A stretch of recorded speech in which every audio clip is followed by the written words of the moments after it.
Once again, there are no doubts we have binding contracts concluded. Do we have a claim to this oil? Ukraine has an obligation to transport this oil, and therefore, since all the information we have indicates that this pipeline is not breached or damaged and is capable of transporting oil, I consider the Ukrainian president's actions to be hostile towards the Slovak Republic. Actions that damage us significantly in terms of logistics and cause us problems, especially at the Slovnaft company, in securing other oil supplies from other parts of the world. Not to mention that we had to declare a state of oil emergency at the government level and are already drawing oil from the state material reserves. We expect, of course, that the situation will stabilize after the tankers arrive, but I consider it very, very unreliable and hostile that the Ukrainian side gives us different dates every day. On the 23rd, we received a message that the oil would arrive. On the 25th of February, they gave us a message that it would be the 26th. Most recently, it holds that no oil will arrive during February, and that if it does, the earliest possible date is only around March 3rd. Well, the Ukrainian president probably assumes he can do whatever he wants. But I repeat, he is very much mistaken. The first reciprocal measure has been taken, and emergency electricity supplies have been halted. I hope you have read everything that was said thoroughly enough, because those hurt them substantially more than some commercial electricity supplies that they can buy anywhere. However, if they have a power outage, they will damn well feel it when they cannot take electricity from Slovakia that stabilizes their energy grid as such. We did exactly what we announced and promised. That is the first reciprocal measure that has been implemented. The government is prepared for further reciprocal measures. If we see that there is an absolute lack of interest from the Ukrainian president to deliver to us what we have a right to, what we have purchased. Not to mention that this is not Russian oil. Ladies and gentlemen, this is oil that belongs to Slovnaft, because Slovnaft buys this oil at the Belarusian-Ukrainian border. And Ukraine doesn't care. It sanctions Russian oil, but oil that is owned by the company Slovnaft, a joint stock company. We had a relatively serious discussion about this in the government today, and I see a whole list of other reciprocal measures that are naturally under consideration. I also communicated today with our people in Brussels.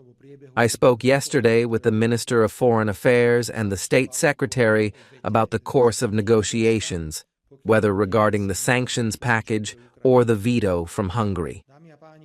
Regarding the 90 billion loan for Ukraine, ladies and gentlemen, Slovakia rejected this loan. As you well know, we exercised a so-called opt-out. We did not participate in this loan, but we said that if other countries want to pool some money together and provide a loan to Ukraine, we will not prevent them from doing so. However, no one told us that, despite the fact that we can exercise an opt-out, meaning that we won't be part of it, which we aren't. And you can call me whatever kind of servant you like now. I am proud that Slovakia is not part of the military loan for Ukraine. I repeat, I am proud that my government supports peace and not war, because out of that 90 billion, 60 billion is supposed to go towards weapons, and 30 billion towards the functioning of Ukraine as such. So we weren't told that yet another decision would need to be made, one that concerns the European Union budget. I won't burden you right now with where unanimity is required. That is why Hungary's veto is absolutely effective. I don't know what the European Commission is going to do about it. I will not comment for the time being.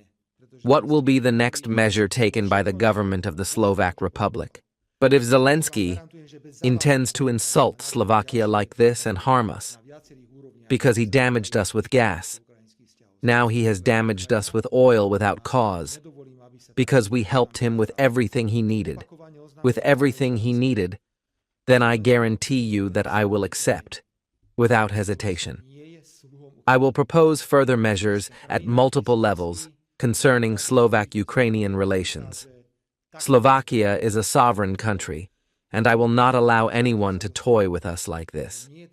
I am repeatedly notifying Mr. Zelenskyy, Slovakia is not Ukraine's servant. Slovakia is not Ukraine's servant, and we are not a country where he thinks he can just come, take, and command. It doesn't work that way. That is why I am sorry we have reached this state. But there is no reason, neither technical nor legal nor any other, for him to stop the oil flows and cause us the difficulties he has caused.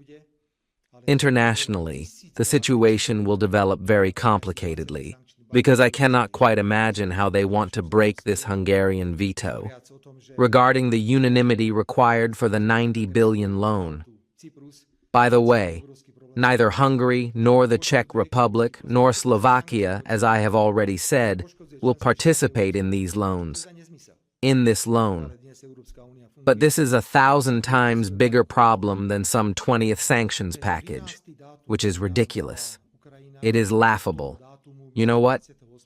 I'm already laughing about it. Not to mention that not only us, but if you look at Greece, Malta, Cyprus, they all have a huge problem with this package because it damages them economically.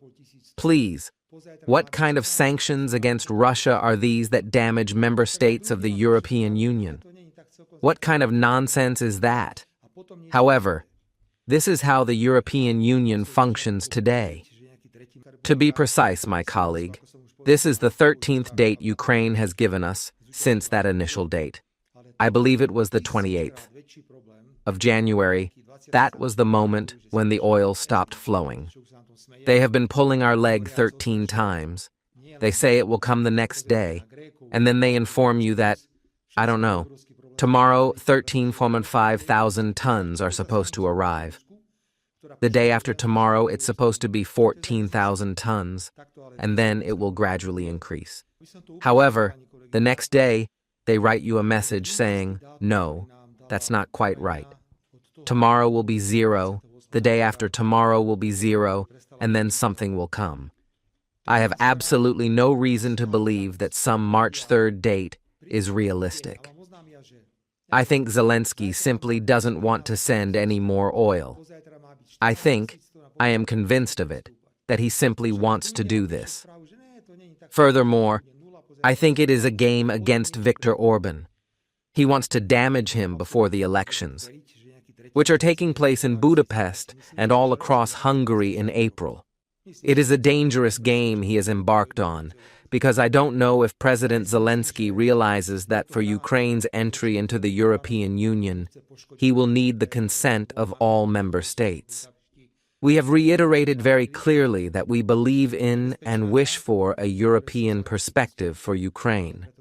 We stated that if Ukraine fulfills the conditions it is required to fulfill, then we are ready to support Ukraine and perhaps even share our experiences with them.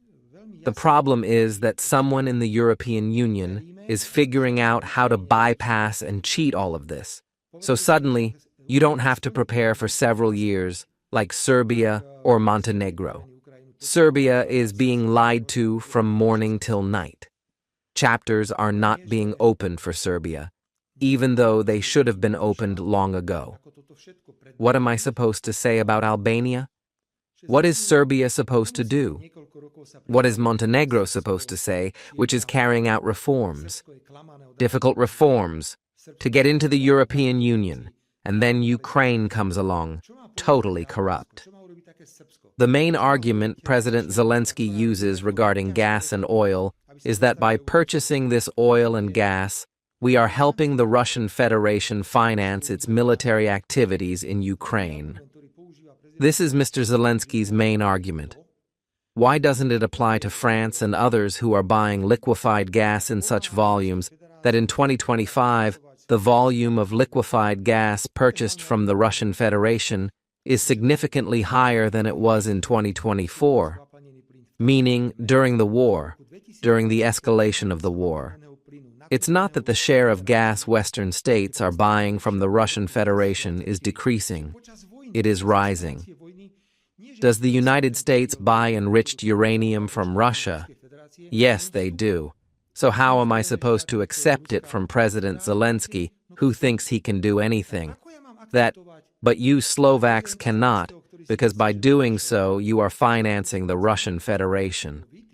I am not 3 years old, nor was I born yesterday. I know exactly what's going on. So under these circumstances, please, this is the most crucial argument that needs to be stated. We are pursuing our own interests.